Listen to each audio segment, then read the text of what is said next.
नमस्ते मैत्रिणींनो. आपल्या आवडीची वटपौर्णिमा अगदी जवळ आली आहे आणि त्या दिवशी आपण काय करतो? वडाची पूजा.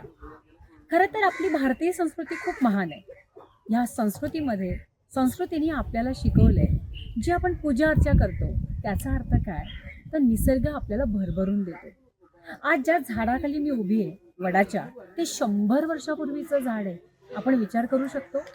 आणि हे फक्त झाडच नाही, तर ह्याच्यावरती हजारो पक्ष्यांचं हे माहेर घर आहे.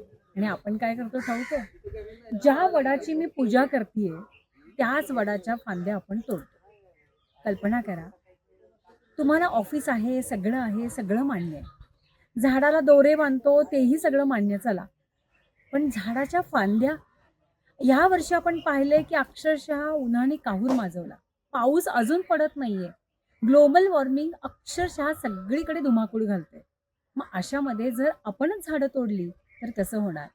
त्यापेक्षा ज्या निसर्गाने आपल्याला भरभरून शिकवलंय, म्हणजेच फॉर एक्झाम्पल हे वडाचं झाडच जे मी म्हणतेय, अगदी मुळापासून ते अगदी झाडाच्या प्रत्येक पानापर्यंत औषधीयुक्त झाड आहे.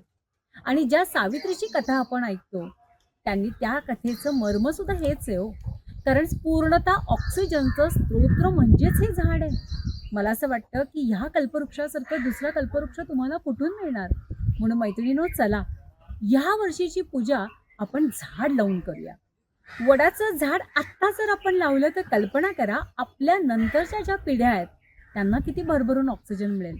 नाहीतर आता जी काही झाडतोड झालेली आहे, त्यांनी आपल्याला तर सोडाच, आपल्या पुढच्या पिढीचं काय होईल याचा विचार करा.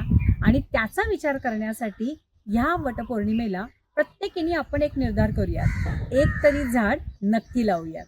मग चला निसर्ग वाचवूयात आणि ही वटपौर्णिमा खऱ्या अर्थाने समृद्ध करूया.